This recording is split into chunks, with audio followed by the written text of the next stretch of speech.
Hi guys, good evening. Welcome to the second episode of our FAQ, what we started yesterday. Yeah, hope you guys liked this whole initiative. If you did, give us a thumbs up. If you like stuff like this, do subscribe. Okay, so a lot of you guys have commented on yesterday's video. I really like it and thanks a lot. And yep, let's not waste too much time. Let's jump into the first question for today. Oh, one more thing I would like to add. The questions what I have taken, it might say 2 days old, 5 days old, but it was taken, screenshots are taken long back. I've been thinking of this for more than a month. So yeah, so don't think that somebody commented yesterday, so it comes as a video today. So it's not like that. So I'm just taking screenshots on my phone and I'm just replying. Yeah, I'm just taking random stuff. So don't go by the on the screenshot the day and the week, 1 week old, 1 year old, whatever. Don't go by that. Yeah, it's just random screenshots. That's about it. Yeah. So let's jump into it. The first question is from Madhu Tamosen. Hi, Madhu Tamosen. And this video basically about the metro treatment which I made in Hindi for discus fish. So during treatment, do we feed the fish? Okay, so a lot of you guys have asked me this in so many, I think in the same video, and I made this video in English also. So you don't first things first, you need to understand why are you treating the fish. If you're treating the fish for the fish is not eating or doing white poop, then obviously the fish will not eat, so you don't need to feed first. Second is, in case you're just doing a random deworm or just treating the fish for the matter, feed very little, because during the treatment you will not have filtration in your tank. So when you don't have filtration, if there is waste, there's always a problem of ammonia. So avoid feeding, I would say personally, because they're already, the basic idea is to clear out their stomach, so that time you don't need to feed it. So that is my basic understanding, and in my video's description also I have mentioned that don't feed. You can feed very little if you want to, otherwise don't feed. Yeah, I leave the link. I think you would have seen the cards in the iCards just before the video, if you guys want to watch it. So personally I would say don't feed during treatment. Yeah. Yeah. Okay, second question for today is from Prince Das. Okay. Hi, Prince. How old the discus prepare for first breeding process? Okay. So basically, your discus start breeding, I think, when they cross about 3.5, 4 inches, and I think about 1 year of maturity is when they generally start, kind of pairing up, and the fights start inside the tank, and all of that starts. So I think, yeah, when they cross about 3.5, 4 inches is a good size for discus to start breeding. And I've made a lot of videos about breeding, and there is a playlist of a lot of videos about discus breeding and what to do during the breeding process, and how the pairing happens. So I leave more the links of that in this video's description, the playlist for discus breeding videos. Do have a look, and this can be helpful for others also who guys are getting into discus breeding. Yeah. So anything about 3.5, 4 inches is good. Yeah, I think that's the ideal size when they start breeding. Yep. So question number three for today is from Deepesh Soni. Sir, can I add betta fish in 4 feet discus tank? Deepesh, personally, I would not recommend that. I think I replied to your comment also, but yeah.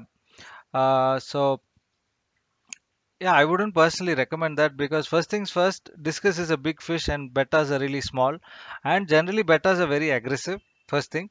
Second thing is, what bettas eat and what discus eat are completely different. And if bettas start eating meat and all of that, that can cause issues. Again, depends on what you're feeding your discus. So the food intake for both these fishes are different. So I personally will not recommend that. But end of the day, choice is yours. And I made a video on how to keep discus. I'll leave a link of it in the description and also on the cards, so you guys can check it out, where I've also put a compatibility chart of what fishes can be kept to discus. So yep, because generally discus are very silent fishes, so you don't want to add some aggressive or fast moving. The bettas of course are not very fast moving, but they are kind of aggressive. The other name for betta in India, they call it fighter fish. So why do they call it fighter fish? Because they fight. So I mean, among themselves, but otherwise also they are little aggressive. So personally I would not recommend. End of the day, it's your fish, it's your tank. You can do it. Your call.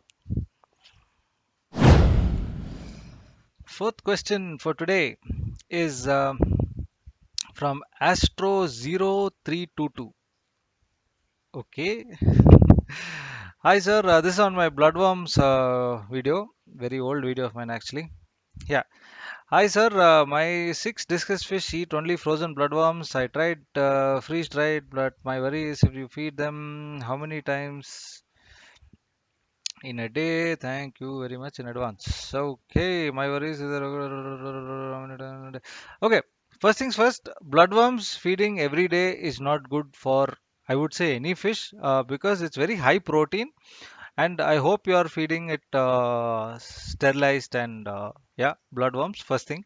Second thing is I call bloodworms for fish like biryani. So, if you're from India, biryani is very popular and very tasty. But again, very, very high, with fat and whatever. So, high protein kind of stuff. So, daily eating biryani is not good. And if a fish is used to eating biryani every day, then it's going to be a problem. So, you need to keep them in fasting. I think that's what I replied, I think, to your comment. I don't see the reply, but anyway. But you have to keep them in fasting for at least 3 to 4 days, maybe even 5 days, doesn't matter, no food at all. And slowly give them very little pellets, only 1 or 2 pellets you put in a tank, and get them to start. When they are hungry, they'll try to even bite the pellets, and then you can try.